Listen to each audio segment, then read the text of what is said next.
Inama nakugira kugira ngo tuze kugirana ku musozo w'iki kiganiro ukiryohe wumva bigifite uburyohe, nuko nagusaba kudatangarira uwo muntu uri kubona ukibona iyo foto uri kureba kuri ecran yawe. Ni umugore wo mu bwoko bumwe bw'Abanyafurika, yaragiye mu buribwe butagira ingano, yaragiye arangiza atobora umunwa wiwe wahagana hasi, ubundi ashyiramo ikiziga gikozwe mu ibumba. Nushaka amakuru kuri aba bantu bazakubwira ko umugore ufite ikiziga kinini mu munwa wiwe burya ngo niwe mugore mwiza, niwe ubanirwa n'abagabo benshi mu gace k'iwabo. Okay, sibyo bigiye kutwicaza uyu munsi, ariko bijye gusa nabyo. Ibumba iyo uramutse rikoresheje nabi bikugwa nabi hafi ku kigero cyo gupfa. Ni umukozi wacu watwandikiye atubaza ikibazo kuri YouTube channel yacu, ati ese mwatubwira ingaruka z'ibumba ku muntu rikoresha ritari mu mazi. Yitwa Bahizi Hadia, yarakoze cyane. Urugero, ibumba rifashwe binyuze mu kanwa nta kindi rivanzwemo, hari ubwo riba ryatera umubiri imwe mu bibazo nk'ibizwi nka anemia, ariko burwaye amaraso atakaza, cyangwa se ariko burwayi amaraso usanga yatakaje ubushobozi bwo gutwara umwuka mwiza wa oxygen mu mubiri, hari nabyo birangira utangiye kujya unanirwa byoroheje ndetse byoroshye cyane, ndetse rimwe na rimwe rikaba ryatera ibibazo by'ubuhumekero. Tekereza nawe amaraso adafite umwuka uhagije wa oxygen yagutemberamo, noneho waba nyir'umwaku, nanone nyir'umwaku koko ukaba uri umugore utwite. Wibuka ko umwana wawe uri mu nda akoresha umwuka wawe uri mu maraso kugira abeho ahumeka.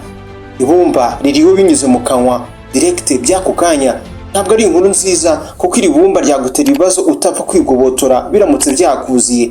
Nubwo wenda tutakwirengagiza ko abantu batandukanye uyu munsi ushobora kurikoresha nabi rikaguteza bimwe mu bibazo tugiye kuvugaho muri iki kiganiro. Nyabona mugenzi wawe wenda munaturanye we ntagire icyaba. Iki ni ikiganiro wari ubizi, uri kumwe na Samuel Mugisha kuri mikrofone.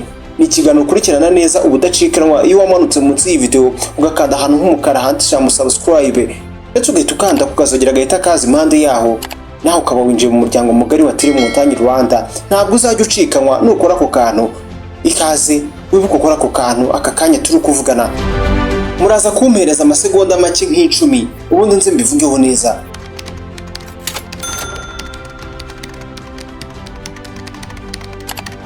Reka tuvuge ko wiyahuza ibumba nta kindi urivangiye kuri riba rimeze, ubaye uri nyir'ubwenge buke waba ubikora nta makenga, ubundi kubikora nta ribi, ariko se ugira amakenga ngana iki?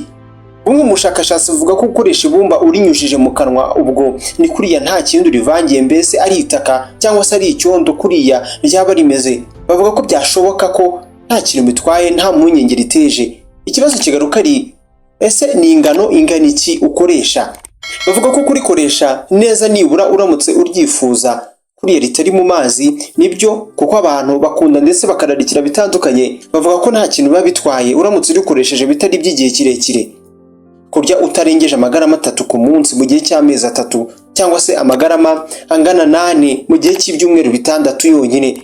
Ibibazo nko gufungana mu nda, kurukana diare, byose biba bishobora kukugeraho mu gihe wabigenje gutyo. Mbese biterwa aho ni ku ngano nkeya. Noneho bigenda gute noneho iyo ubikoreze ukabikoresha by'igihe kirekire, ukarikoresha by'igihe kirekire? Ni ibumba turi kuvugaho. Aha niho ruzingiye ubundi. Bavuga ko rizagutera kugira ingano nkeya y'imyunyu ngugu nka potassium ndetse na fer, cyangwa se ubutare, iron mu cyongereza. Bavuga ko ucunze nabi rishobora kugutera cyangwa se gutera ukwirema k'uburozi bw'ikinyabutabire cyitwa lead, ndetse abazi ikinyabutabire cyabaye cyinshi cyangwa se kiramutse kibaye cyinshi mu mubiri cyagira naho kikwica, byagutera gucika intege ahagana mu mitsi, ndetse ibibazo nko gufungana kw'amara tudasize n'ibibazo byibasira ubuhumekero bikaba byakugeraho. Bivuga ko kurikoresha uvura uruhu rwo mu kanwa ari nta kibazo. Abagore batwite kurirya ibumba by'igihe kirekire bivuga ko bishobora gutera umuvuduko udasanzwe cyangwa se uri hejuru w'amaraso, high blood pressure.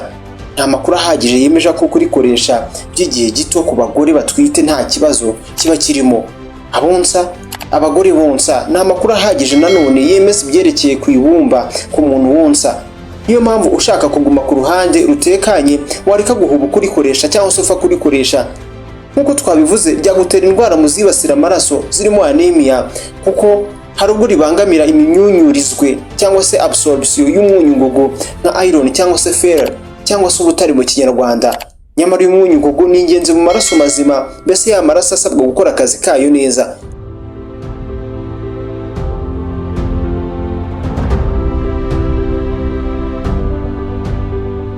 Nubwo ibumba hari ubwo riba ribi, gusa ntitwakwibagirwa ibyiza byaryo ndetse ryatugejejeho by'igihe kirekire. Turarizi ryabaye ubukombe. Ku ruhande y'ibyo twavuze hejuru, ryagiye rigaragara nk'intwaro karundura mu kurwanya diyare cyangwa se impiswi ndetse n'indwara z'igifu, ndetse tutanasize na zimwe mu ngaruka z'uburozi. Pfa kutarikoresha cyane ngo urengere. Rizwiho kwiyomeka kuri bimwe mu binyabutabire bibi wasanga mu mubiri, rikabirinda kuba byagera kure mu mubiri ubinyunyuza. Rizwiho kurinda utunyangingo two mu mara ritwiyomekaho, ndetse byose ni kuri kondisiyo imwe gusa, kwirinda kurenza cyane cyangwa se kwirinda kurikoresha cyane. Ibumba ryahawe abana bato cyangwa se riramutse rihawe abana bato mu buryo bwiza, rigabanya diyari cyangwa se impiswi, cyangwa se rigabanya igihe impiswi zari buzabamareho, ndetse nibura rikagabanya cyangwa se rikagabanya icyo gihe bingana n'igihe cy'umunsi umwe mbereho y'igihe byari buzamare. Kubyimbirwa ndetse n'iseseme kuruka n'ibindi byinshi benshi munazi kundusha, ibumba rirabibakiza cyangwa se ryaribakije by'igihe kirekire.